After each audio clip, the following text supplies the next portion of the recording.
Hi everyone, welcome to Azad Revenge Stories channel.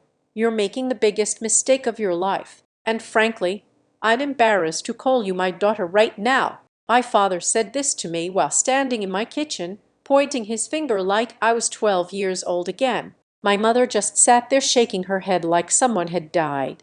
My sister Brooke was texting furiously, probably updating her husband about how I'd officially lost my mind. I just told them I was quitting Hartwell Associates, the investment consulting firm where I'd been a senior director for 3 years, making $180,000 a year plus bonuses. I was 35, owned a condo in downtown Portland, drove a BMW, and had what everyone called the perfect life, except I was dying inside every single day. Hi, I'm Natalie Chen Williams, half Chinese, half Irish, which means I got the achievement obsession from both sides. Thanks very much. I've been sitting on this story for almost 2 years now, and tonight I finally feel ready to tell it. Maybe it's the wine. Maybe it's because I just got another text from Brooke asking if I can help out with Mom's birthday gift now that things are going better for me. Before I go deep into this, please like this video, subscribe to the channel, and let me know where you're watching from in the comments.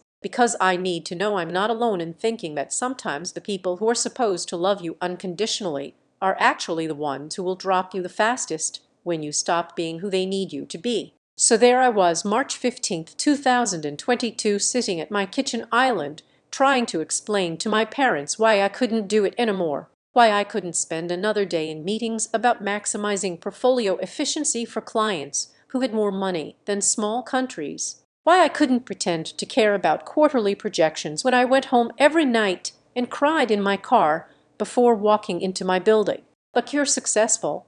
My mother kept saying, you're making good money. You have stability. Stability. That word haunted me because what they meant was you're making them proud. You're the daughter they could brag about at parties. Oh, Natalie works in finance. She's doing very well for herself. My dad was pacing now. Do you know how many people would kill for your job? Do you know how hard your mother and I worked so you could have opportunities like this? And there it was. The guilt. The reminder that my success wasn't really mine. It was theirs. It was proof that their sacrifices meant something. My dad had worked 2 jobs to put me through college. My mom had gone back to school at 40 to become a nurse so they could afford my graduate degree. Every promotion, every raise, every achievement was really their achievement, except I was the one having panic attacks in bathroom stalls. I tried to explain about the startup idea I'd been working on, how I'd been developing an app that connected small businesses with freelance financial consultants, how I'd already built a prototype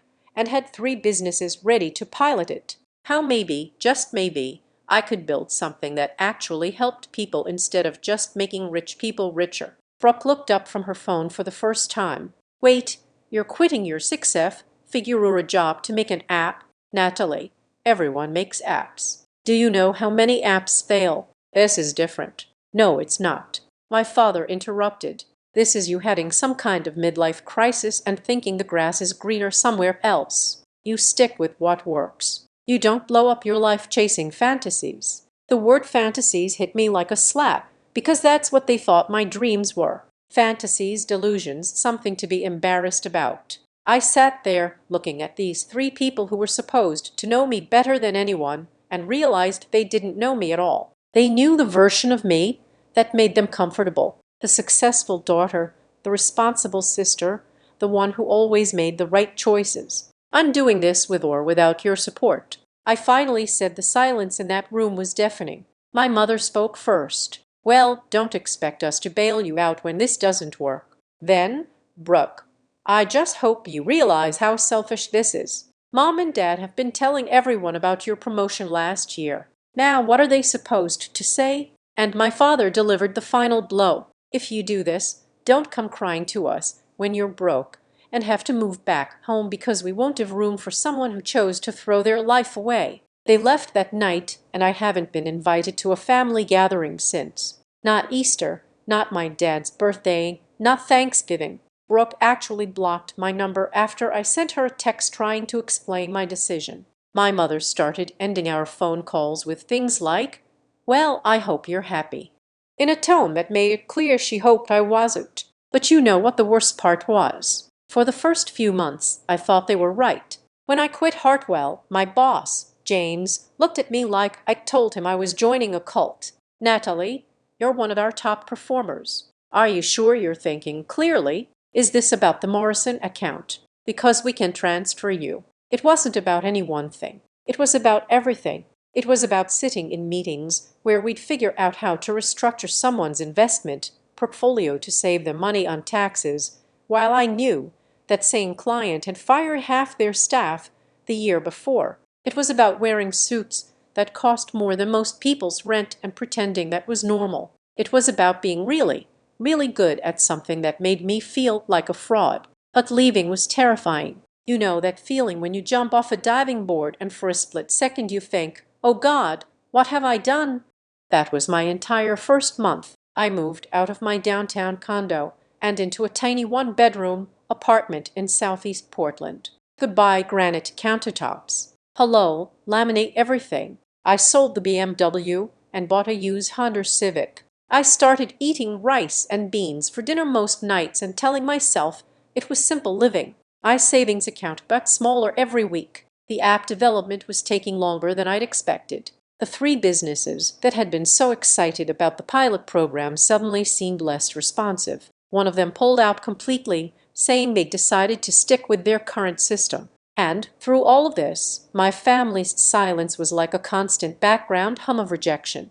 I'd drive past the restaurant where we used to do birthday dinners and feel sick. I'd see posts on social media of Brooke's kids, my niece and nephew, and realize I was missing their lives. I'd think about calling my mom when I had a bad day, then remember that she'd made it clear my problems were self-inflicted. The loneliness was suffocating. I'd built my whole adult life around work and family, and now I had neither. My work friends were still at Hartwell, and seeing them meant awkward conversations about how my venture was going. My family had written me off as a cautionary tale. There were nights I'd lie in my tiny bedroom and think about calling James to see if they'd take me back. Maybe my parents were right.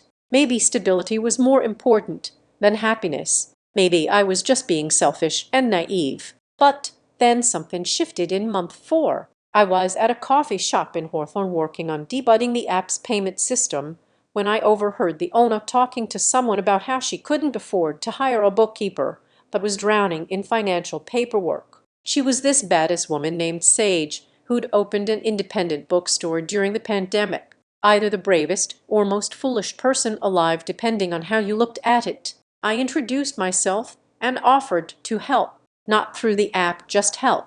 I spent 3 hours that afternoon going through her books, setting up a simple system, and explaining how she could track things moving forward. She tried to pay me. I told her to just let me work from the coffee shop sometimes. But here's what happened. Helping Sage reminded me why I'd wanted to do this in the first place. It wasn't about the money or proving my family wrong. It was about using skills I actually had to help people who actually needed it. Small business owners aren't stupid. They are just overwhelmed. They started restaurants or yoga studios or consulting practices because they were good at cooking or teaching or solving problems. Nobody goes into business because they love managing quarterly tax payments. That's when I realized my app was solving the wrong problem. I'd been trying to build something that connected businesses with freelance consultants, but what they really needed was a system that made financial management simple enough that they could do most of it themselves with expert help available when things got complicated. So I started over again. I threw out 4 months of development and began building something completely different. A financial management platform designed specifically for small businesses with built-in educational resources and the option to connect with real humans when you got stuck. This is where the story gets interesting, but also where I learned something brutal about family success and who's really in your corner when things get hard. Because while I was rebuilding everything from scratch, something else was happening. My family wasn't just ignoring me. They were actively rooting for me to fail. I found out they were rooting for me to fail from the most unexpected source, my 12-year-old nephew Mason. This was October 2022, about 7 months after I'd quit. I ran into him at the grocery store while Brooke was in another aisle. Mason came running up to me like nothing had changed because kids don't understand family politics. Thank God. And Nat, Mom said you're poor now, but that it's your own fault and we're not supposed to feel sorry for you. Out of the mouths of babes, right? But then he said something that made my blood run cold. Dad said you'd probably come crawling back by Christmas asking for money. And Grandpa said he wouldn't give you any because you needed to learn your lesson. They weren't just disappointed in me. They were actively hoping I'd fail so they could be right. They were sitting around at family dinners I wasn't invited to, making predictions about my downfall like it was entertainment. I stood there in the cereal aisle looking at this sweet kid who had no idea he'd just shattered something inside me. And I made a decision. I wasn't going to fail. Not because I wanted to prove them wrong anymore, but because I finally understood that their opinion of me said everything about them and nothing about me. When Brooke found us, she grabbed Mason's hand and walked away without saying a word to me, like I was contagious. That night, I worked until 3:00 in the morning. The new platform was starting to come together, but I needed beta testers, real businesses willing to risk their financial management on software built by someone working out of a coffee shop. I started reaching out to every small business owner I could find. Sage was my first real user, obviously. Then I connected with Marcus, who owned a food truck, and Diana, who'd started a graphic design studio. I found people through networking events, social media, random conversations at the farmers market. I offered the platform for free in exchange for feedback and testimonials. Here's what I didn't expect. Small business owners talk to each other a lot. When Marcus told another food truck owner that he'd finally understood his cash flow for the first time in 3 years, that person wanted in. When Diana showed her designer friends how she was tracking project profitability, they wanted access to. By December, I had 47 businesses using the platform. 47 people who were telling me it was changing how they ran their companies. But I was also completely broke. The app was free, remember. I was so focused on building something that actually worked that I hadn't figured out how to make money from it. My savings were gone. I was behind on rent. I'd started driving for a delivery service on weekends just to buy groceries. My landlord was understanding, but not infinitely patient. I had until January to figure out my financials, or I'd have to move back in with, well, nobody. Actually, since my family had made it clear that bridge was burned, that was the moment when Diana recommended that I begin charging for premium features. She said, Matt, this platform is worth far more than what most businesses spend on bookkeeping. You're undervaluing yourself. So, in January of 2023, I introduced a paid version. The basic features remained free, while advanced reporting and expert consultation were available for $97 per month. My thinking was that if just 20 people chose to upgrade, I'd be able to cover my essential expenses. In that first month alone, 63 people upgraded. By March, there were more than 200 businesses using the platform with a waiting list of 400 more. Word was spreading faster than I could manage. I hired my first employee, a customer service representative named Alex, who worked remotely from Seattle. In April, a business journalist from Portland Monthly discovered me through one of my users and wrote an article about local entrepreneurs disrupting traditional industries. Although the piece featured 3 startups, somehow I became the central focus. The headline read, Local Woman Quits 6F, Figure or a Job to Build Solution for Small Businesses. That article was a turning point. Soon I began receiving emails from business owners throughout the Pacific Northwest, then from California, then from all over. I had to bring on developers to help scale the platform, a marketing specialist to take over the social media accounts I had been neglecting, and even a business coach to help me clarify what exactly I was building. By June of 2023, 15 months after I had left Hartwell, there were 847 businesses on the platform, and subscription revenue had reached $63,000 per month. But my family still was not speaking to me, not even when local news outlets began to cover the story. Not even when the Portland Business Journal included me in their 40 under 40 list. Not even when the mayor's office invited me to speak at a round table for small businesses. I thought maybe they hadn't heard about any of it. Portland's not that big, but it's not that small either. Maybe they were just living their lives and didn't know that their failed sister, was actually doing okay. Then I found out they knew everything. In August, I was at a networking event downtown when I ran into Jenna Walsh, who'd gone to high school with Brooke. She came up to me all excited, talking about how proud my family must be of my success. "Oh, your sister shared that article about you in our mom group. She was saying how she always knew you'd figure it out, how the family was so supportive of you taking the risk." I just stared at her. She said, "What now?" None. She was going on about how brave you were to follow your dreams and how your parents raised you to be independent and entrepreneurial. She seemed really proud. I wanted to vomit. Brooke was taking credit for supporting me. She was rewriting history in real time, turning herself into the loving sister who believed in me from the beginning. My parents were apparently telling people they'd encouraged my entrepreneurial spirit. The same people who'd called my dreams fantasies were now claiming ownership of my success. I drove home from that event shaking with rage. Not just anger, rage. The kind that makes your hands tremble and your vision blur. They'd cut me off completely when they thought I was failing, and now they were stealing credit for my success. But I didn't call them. I didn't confront them. I kept building. September brought the biggest growth month yet. More than 400 new businesses signed up. October was even bigger. I had to hire 6 more people and move out of coffee shops into actual office space. On November 15, 2023, I received a call from an investment firm in Seattle. It wasn't a loan or a line of credit. They wanted to purchase a stake in my company. They offered me $2.3 million in exchange for 40% ownership. I said yes. The day the money hit my account, I was sitting in my new office looking at a bank balance I'd never imagined possible. I wasn't just financially stable. I was wealthy, really wealthy, and I'd built it by helping people, not by managing rich people's tax shelters. That afternoon, I got a text from a number I didn't recognize. "Nat, it's Brooke. I got your number from Mason's school directory. Can we talk? I miss you." I stared at that message for 20 minutes. After 18 months of complete silence, she missed me. The day my investment deal was announced in the Business Journal. What a coincidence. I didn't respond. 3 days later, my mom called.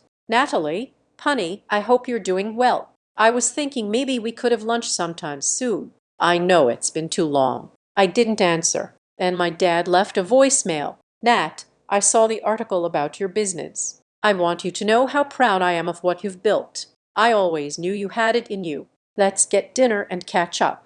He always knew I had it in you. The same man who'd told me I was throwing my life away, who'd said I'd come crawling back for money. That's when I understood something important about revenge. It's not about hurting people who hurt you. That just makes you like them. It's about living so well that their hypocrisy becomes impossible to ignore, even to themselves. I decided to respond to all of them, but not the way they expected. The Saturday after Thanksgiving, the Thanksgiving I wasn't invited to again, I drove to my parents' house. I knocked on the door wearing the same jeans and sweater I'd been living in for months, driving the same Honda Civic I'd bought when I was broke. My dad opened the door and his face went through about 5 expressions in 2 seconds. Surprise, guilt, something that might have been shame, then a forced smile. "Natalie, what a surprise. Come in, come in." The whole family was there. Brooke, her husband, Derek, the kids. They were eating leftover turkey and playing board games like a Norman Rockwell painting.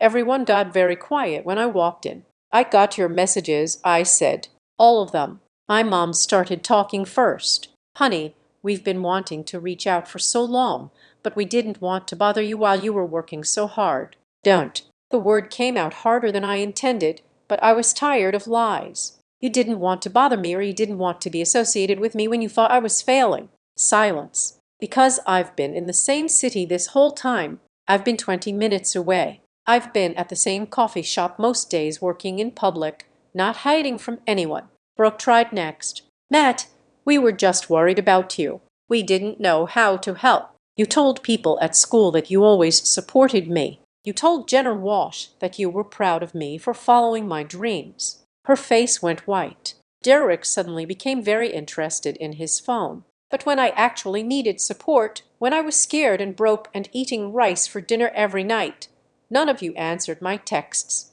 Brooke, you blocked my number. I looked around the room at these people who'd raised me, who'd supposedly loved me, who were now squirming like children caught in a lie. So, here's what's going to happen," I said. "I'm going to leave now, and you're all going to decide whether you want a real relationship with me, the me who makes mistakes and takes risks and sometimes fails at things, or if you just want to be connected to my success." I paused at the door. "If you want the real thing, you can start by apologizing. Not for doubting my business idea. I get that. But for abandoning me when I needed you most and for lying about it after." Mason ran up to me as I was leaving. "Are you poor now, Aunt Nat?" I laughed for the first time in months. "No, bye. I'm not poor, but that's not the most important thing about me." I drove home to my apartment, not a mansion, not a fancy condo, just a normal place that I could afford without stress, and opened a bottle of wine. My phone started buzzing around 8:00 p.m. Text from my mom. "You're right. I'm sorry. Can we start over?" Then Brooke, "I was scared you'd fail and I'd have to watch you get hurt, but I was wrong to cut you off. I'm sorry." Then my dad, "I've never been good at admitting when I'm wrong, but I was wrong about everything. Your mother and I want to try again if you let us." You know what? I let them try, not because they deserved forgiveness, but because I deserved a family, and because success isn't just about money or proving people wrong. It's about building a life that feels authentically yours, relationships included. We had dinner the following week. It was awkward as hell. My mom kept asking about the business until I reminded her that there were other things about me worth discussing. Brooke apologized again for real this time, and we talked about how to explain the situation to her kids. My dad was the hardest. He kept wanting to give me advice about managing wealth and scaling businesses, like he hadn't spent a year and a half predicting my failure. But eventually, he asked me what it had been like being so alone when everything was falling apart. Terrifying, I told him, but also clarifying. I learned who I actually am when nobody's watching. The business continued to grow steadily. By the end of the year 2023, we had reached 2,000 clients. I brought on a chief executive officer to handle the daily operations, which allowed me to concentrate on developing the product and shaping the overall strategy. I also purchased a house not extravagant or overly large, but a place I could truly call my own. I also started speaking at business schools about entrepreneurship, and I always tell students the same thing. Success isn't about proving other people wrong. It's about proving yourself right. And sometimes the biggest risk isn't starting a business. It's staying in a life that doesn't fit you just because other people are comfortable with it. My family and I are good now. Not perfect, but good. Real. They include me in things, and I include them in mine. Mason and my niece Emmer know their aunt is someone who builds things,